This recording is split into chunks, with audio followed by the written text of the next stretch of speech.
নোয়াপাড়া বিধানসভা কেন্দ্রের প্রার্থী অর্জুন সিং তিনি সকাল সকাল কর্মীদের নিয়ে বেরিয়ে পড়লেন ভোট প্রচারে এবং ইছাপুরের আনন্দবাট অঞ্চলের সকল মানুষের সঙ্গে জনসংযোগ সারলেন তিনি। 100% আশাবাদী নোয়াপাড়া কেন্দ্রের বিজেপি প্রার্থী।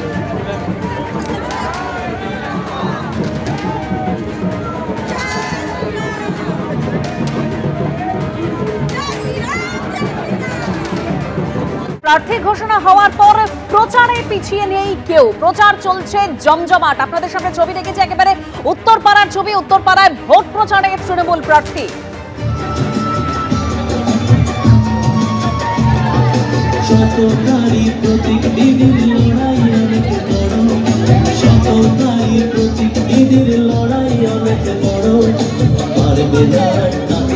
এবং আজকে মিটিংও আপনারা সফল করবেন।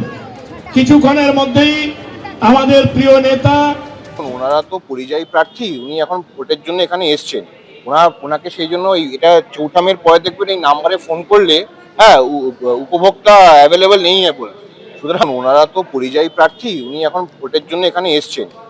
ওনাকে সেই জন্য এটা চৌঠামের পরে দেখবেন এই নাম্বারে ফোন করলে উপভোক্তা অ্যাভেলেবেল নেই বলে।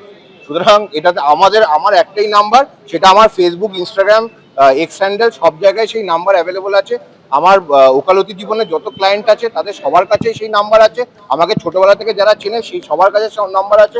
উত্তরপাড়ার যতজন আমাদের তৃণমূল কর্মী আছে, কাউন্সিলর আছে, চেয়ারম্যান আছে, পঞ্চায়েতের প্রধান, পঞ্চায়েতের মেম্বার, ব্লকের সভাপতি, টাউনের সভাপতি, সবার কাছে আমার একটাই নাম্বার আছে, সেটাই আমার কলিং নাম্বার, সেটাই আমার হোয়াটসঅ্যাপ নাম্বার। আমাকে ভোটের জন্য কোনো নাম্বার নিতে হয়নি এবং আমার একটা নাম্বারই এনাফ। আমরা এখানে 365 দিন থাকার লোক।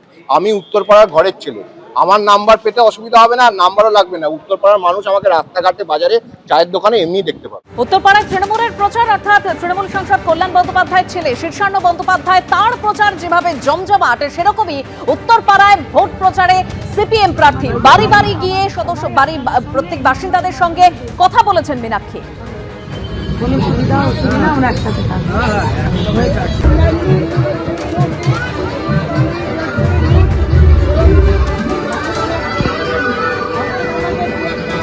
জনপ্রতিনিধিকে জেতাই, তারপরে তাদেরকে পায় না।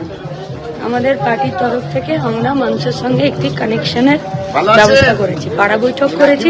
পাড়া বৈঠকে মানুষ যা জানিয়েছেন সেটাও সঙ্গে করেছি।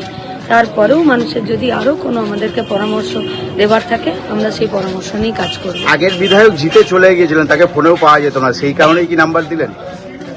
না না, আমরা কাউকে দেখে কপি করি না, আমাদের নিজস্ব এজেন্ডা আমরা নিজের। অন্যদিকে মানিকতলায় মেয়র হয়ে প্রচার করলেন সুপ্তি পান্ডে। মানিকতলা কেন্দ্রের তৃণমূল প্রার্থী শ্রেয়া পান্ডের হয়ে প্রচার করলেন সুপ্তি পান্ডে এবং প্রচারে বেরিয়ে বিরোধী শিবিরের বিজেপি প্রার্থী তাপস রায়ের সঙ্গে সৌজন্য বিনিময় করলেন তিনি।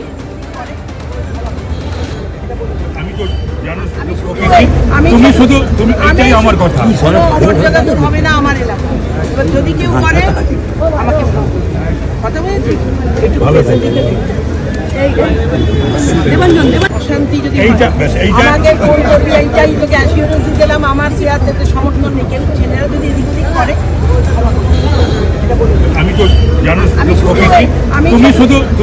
আমার কথা হবে না আমার এলাকা, যদি কেউ করে আমাকে কথা বলেছি অশান্তি যদি আমাকে ফোন করবি, এইটাই তোকে অ্যাসিওরেন্স দিলাম। আমার শেয়ার থেকে সমর্থন নেই, কেউ ছেলেরা যদি এদিক ওদিক করে।